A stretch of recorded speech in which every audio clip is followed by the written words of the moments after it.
अधिकारी तर सर्वच येऊन जात आहेत, पण आश्वासनं देऊन फक्त फोटो काढून जाण्याचं काम करतात. घटना होऊन 7 दिवस झाले. कोणी FIR पण आम्हाला पोलीस स्टेशनला पण उडवाउडवीची उत्तरं देत आहेत. साधी FIR पण अजून दाखल केलेली नाही आहे. असं वाटतंय की हे प्रकरण कुठेतरी दाबण्याचा प्रयत्न चालू आहे MSEBचा. आम्ही जो दिवस बघितला आहे तो दुसरं कोणी बघू नका हीच आमची अपेक्षा आहे. ये जो बताया जा रहा है कि बैकअप वगैरह, ये जो बात है ना, ये कोई भी एक्सेप्ट नहीं करेगा। पहली बात तो आप देखे रहेंगे एक भी कर्मचारी के पास पीपी किट नहीं था, और आप MSEB के कोई भी कर्मचारी देखो उनके पास पीपी किट नहीं रहते। यहाँ बताया गया कि वो जनरेटर का रिसोर्ट के जनरेटर का बैकअप आया। वसई विरार में आज हजारों जनरेटर चलते हैं, हजारों इन्वर्टर चलते हैं। तो ये जो MSEB का इंस्टॉलेशन में अगर बाहर की इलेक्ट्रिसिटी कोई अगर आती है तो ये तो इनका MSEB का फेल्यूर। MSEB के जो भी फ्लॉज है उसको छुपाने के लिए ये कारण बताए जाते।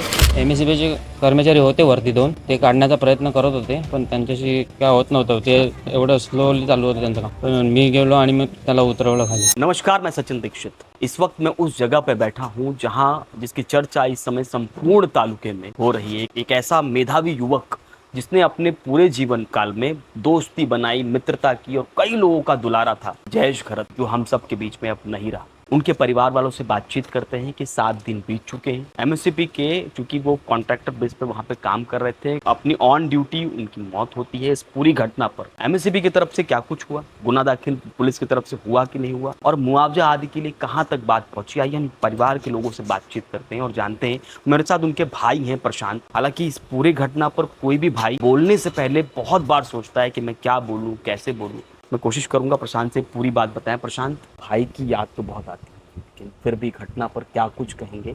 7 दिन बीत चुका है, अधिकारी कितने आए आपके पास, क्या कुछ बातचीत हुई? अधिकारी तर सर्वच येऊन जात आहेत, पण आश्वासनं देऊन फक्त फोटो काढून जाण्याचं काम करतायत. पण आज घटना होऊन 7 दिवस झाले. कोणी FIR पण आम्हाला पोलीस स्टेशनला पण उडवाउडवीची उत्तरं देत आहेत. साधी FIR पण अजून दाखल केलेली नाही आहे. आणि मला तर पूर्ण असं वाटतंय की हे प्रकरण कुठेतरी दाबण्याचा प्रयत्न चालू आहे MSEBचा. कारण या पूर्ण घटनेमध्ये MSEBचाच दोष आहे. कारण बॅकअप येणं किंवा बाकी कुठलीही कारणं लोक सांगतायत. आणि जो PWD रिपोर्ट आहे तो मला वाटते कुठेतरी यायला पाहिजे होता अजून, पण आज 7वा दिवस आहे. आम्ही प्रतीक्षा करतोय की तो मागणी काय आहे? काय मागणी? मागणी आमची इतकीच आहे की ही जी घटना घडली त्याच्यामध्ये पूर्ण पारदर्शकता असावी आणि ह्याच्यात जे दोषी आहेत त्यांच्यावरती कारवाई व्हावी. MSEBचे जे पण अधिकारी असतील त्यांच्यावरती कारवाई व्हावी आणि पारदर्शकता व्हावी. कुठेही कोणाला वाचवण्याचा प्रयत्न करू नका, कारण जेणेकरून दुसरा जयेश कोणी होऊ नये. कारण आम्ही जो दिवस बघितला आहे तो दुसरं कोणी बघू नका हीच आमची अपेक्षा आहे. प्रशांत को देख सकते हैं, इसके आंखों में आंसू है कहीं ना कहीं इस पूरे घटना पर। मैं बात करता हूँ मनोज जी से। मनोज जी, इस पूरी घटना पे शुरुआत से ही बड़ी बारीकी से इन्होंने नजर रखी है। मनोज जी, क्या कहेंगे जिस तरह घटना घटित हुई है, जिस तरीके से सेफ्टी किट नहीं था, जिस तरह से जनरेटर के बैकअप की बात कही जा रही है, क्या लगता नहीं है MSEB कहीं ना कहीं अपने कामकाज से पल्ला झाड़ रही है और कहीं ना कहीं इस पूरे विषय को भटकाने का भी प्रयास कर रही है? नहीं, ये पूरे जो भी इंसिडेंट्स एक्सीडेंट हो गया और इसमें एक होनहार बच्चा, उनकी फैमिली खो गई अपने बच्चे को, इसमें सबसे बड़ा कोई दोष है तो MSEB के जो जिम्मेदार अधिकारी है उनकी है। ये जो बताया जा रहा है कि बैकअप वगैरह, ये जो बात है ना, ये कोई भी एक्सेप्ट नहीं करेगा। पहली बात तो आप देखे रहेंगे, मैं भी खुद वहाँ हॉस्पिटल में था, एक भी कर्मचारी के पास पीपी किट नहीं था, और आप MSEB के कोई भी कर्मचारी देखो उनके पास पीपी किट नहीं रहते। सेफ्टी मेजर्स कोई भी फॉलो नहीं होता है, तो वो अधिकारी की जिम्मेदारी होती है। जो किसी कर्मचारी को काम अलॉट करता है, तो अगर उसके पास सेफ्टी किट नहीं है या उसने सेफ्टी किट नहीं पहना है तो उसको काम नहीं देना चाहिए। दूसरी बात है कि अगर टेम्पररी कोई बंदा है, काम करता है, लड़का काम करता है, तो उसको आप उसके अपॉइंटमेंट लेटर में दिया है कि उसको पोल पे चढ़ाना, नंबर 4 पे 6 में लगातार पोल के ऊपर चढ़ाना नहीं है।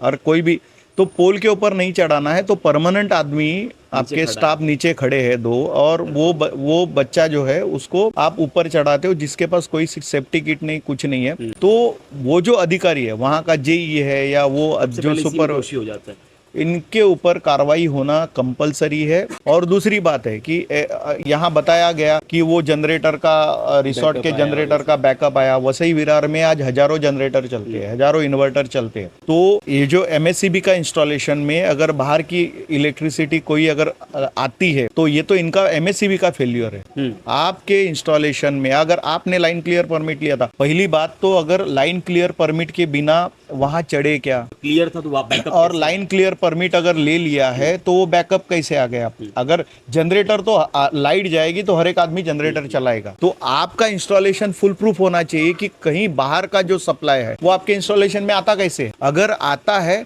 तो उसकी जिम्मेदारी महावितरण की है, किसी इंडिविजुअल की नहीं है। आपके घर में कोई फंक्शन है, अचानक से लाइट गई है तो आप जनरेटर ही लगाओगे? तो वो जनरेटर का एक जो कारण बताया जा रहा है, ये कहीं ना कहीं वो अपने आप को छुपाने या दबाने का प्रयास। एमएससीबी के जो भी फ्लॉज है उसको छुपाने के लिए ये कारण बताए जाते हैं। ये कारण किसी भी ग्राउंड पे फिट नहीं बैठे और कोई भी एक्सेप्ट नहीं हो, कोई भी एक्सेप्ट नहीं करेगा। आपका इंस्टॉलेशन में फ्लॉज है, आपके इंस्टॉलेशन ठीक नहीं है, आपके अधिकारी जो है वो इंस्टॉलेशन के ऊपर काम नहीं कर रहे। इसके लिए बाहर की जो इलेक्ट्रिसिटी है, देखो एमएससीबी के लाइन में सिर्फ और सिर्फ एमएससीबी के ग्रिड की लाइट जो है वो आ सकती है। बाहर की जो जनरेट हो गई लाइट है, सप्लाई कैसे हो जाएगा? अनलेस एंड अनटिल आप उसको एक्सेस दिए हो। जैसे आप सोलर मीटर लगाते हो तो एमएससीबी के ग्रिड में उसकी लाइट आती है, उसका एक्सेस आपने दिया हो। अदरवाइज आपके इंस्टॉलेशन में दूसरी लाइट कहां से आ गई और कैसे आ गई? यानी ये भी बहुत बड़ी चूक है, अगर आती है तो चूक है। वो एमएससीबी का जो अधिकारी है, जो इलेक्ट्रिकल जो भी उनके जो ट्रांसमिशन के है या जनरेशन के है या यहाँ डिस्ट्रीब्यूशन के जो अधिकारी है, उनकी जिम्मेदारी है और ये अपने जिम्मेदारी से हाथ झटक नहीं सकते हैं। ये पूरी न पूरी जिम्मेदारी जो है वो एमएससीबी के जो कंसर्न ऑफिसर है, कंसर्न कर्मचारी है, उनके ऊपर है और उनके ऊपर कार्रवाई होनी अब चाहिए। लगता नहीं है कि जिस तरह से मनोज जी ने बताया कि सबसे पहले पोल पर ना चढ़ने की पूरी तरीके से जब नियुक्ति पत्र यानी कि जब उनको नियुक्ति पत्र दिया गया जयेश को, तो साफ तौर पे लिखा है पॉइंट नंबर 4 में, पॉइंट नंबर 6 में, पॉइंट नंबर 17 में साफ तौर पे लिखा है कि पोल पे चढ़ना नहीं है और किसी भी प्रकार के दबाव पे भी नहीं चढ़ना है। तो जयेश को पोल पे क्यों चढ़ाया गया? तो सबसे बड़ी गलती यहीं से शुरू होती है। फिर PPE बहुत सारी घटनाएं जो इस घटनाक्रम में सामने आ रही, यानी वो कहीं ना कहीं दोषी एमएससीबी है। क्या आपको लगता नहीं जिस समय आप गए तो उस समय जयेश के साथ क्या हो रहा था और क्या कुछ कहेंगे उस पर? मी गेलो तेव्हा तो जयेश वरतीच लटकून होता. मी घरी होतो, मला फोन आला. मी आणि काका घरून गेलो तेव्हा मी बघितलं जयेश वरतीच होता. मग मी वरती चढलो आणि त्याला खाली उतरवलं. कोणी एमएससीबीचे कर्मचारी तिकडे होता का?